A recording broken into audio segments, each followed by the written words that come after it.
It is hard to describe an animated dark comedy as grim, but that word kept popping into our heads while watching The House, which consists of three episodes about a massive, creepy house in three different timelines. Well, why is it so grim? What are my reviews on the movies? Well, to know more about it, keep watching this video till the end. But before that, if you're new to this channel, then don't forget to subscribe to it and hit the bell icon so that you don't miss any updates from us. Now, without any further delay, let's get started. The House is a comedy drama movie which is written by Enda Walsh and directed by Emma Deswef, Mark James Royals, Nikki Lindroth, and Paloma Bites. The star cast include Mia Goth, Jarvis Cocker, Susan Wakoma, and many other. It got released in Netflix and is of around 1 hour 40 minutes. Now, let me give a brief synopsis of the movie. Well, in the film, three stories are told. All involves a massive, creepy house that feels like it's bigger inside than it is outside, and it is pretty big on the outside.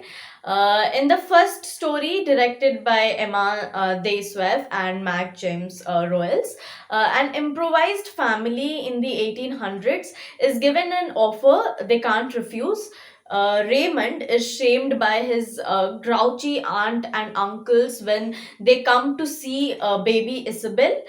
He wanders the woods drunk and receives an offer from an eccentric millionaire named Van Schoonbeck. He'll build his family a mansion for free if they abandon their modest house. The house is huge and a bit airless. And the older daughter Mabel finds that the millionaire is constantly making changes, and he's representative, that is Thomas, is losing his mind.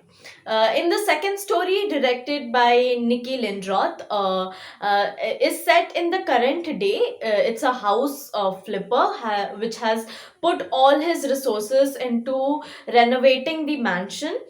He ends up completing it mostly by himself and loves what he sees until he finds an infestation of fur beetles. Still, an open house is coming, and he wants to make sure the house is ready.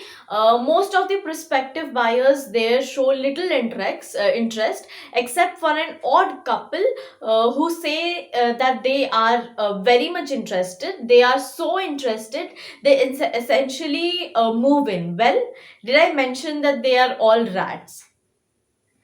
The third story, directed by Paloma Beza, is set in the near future. The house is the only thing still dry in a completely flooded city. It is now an apartment complex, and the landlord, a cat named Rosa, like she is literally a cat, as is everyone else in the story. It is determined to she's very much determined to renovate the mansion completely, but she can't get rent from her two remaining tenants. A young man named Elias pays her in fish, and a hippie lady named Jen pays her in crystals. When one of Jen's mystical friends named Cosmos come to visit, Jen is shown that it's time to let go of the house, but she stubbornly wants to stay put there. Well, I feel The House proves to be a consistent anthology in that it's always just about the same level of surreal, playful, sadistic, and entertaining plot. Across its different styles and species, The House never holds the audience hand when it comes to the poetic flourishes from its mighty gradual pacing. It prefers to be odd, like with logic behind changing from humans to rats to cats. There might be a little clue in the end credit as Cocker sings a moody ballad. This house is, oh, I don't know what it is. The stories want you to wander its halls to notice how things have changed over time and how they have not. The house bills itself as a dark comedy, but in reality, it's more dark than comedy. In fact, the first episode is so grim and creepy with the puppets' tiny faces. I was wasping that the second story would change at least the tone. I was happy to see that that was the case, even if all the characters were rats. By making them rats, we wonder if Lynn Roth, the segment's director, was insinuating that if anyone will survive this world, it will be the rats and fur beetles who will get through the last stage.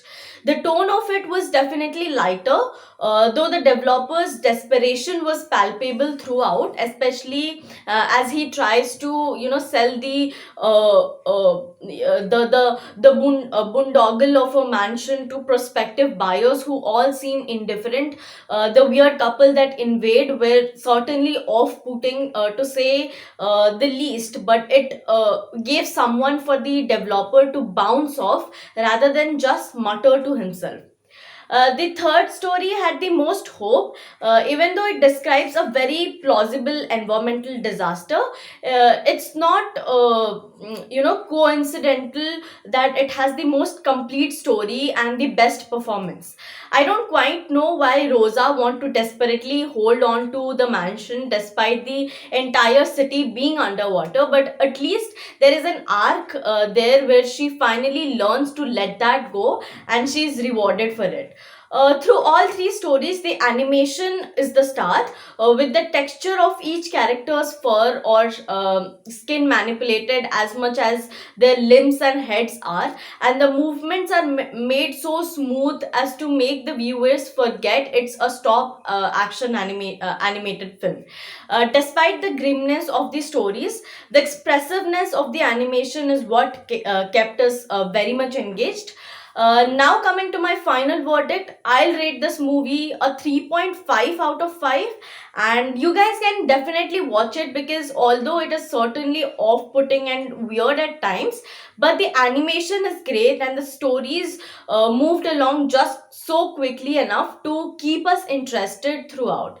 So that was all about my review on the movie. You guys tell me in the comment section about your views on the movie, and if you like this video, then don't forget to like and share it. I'll see you in another review video. Till then, stay tuned and stay safe.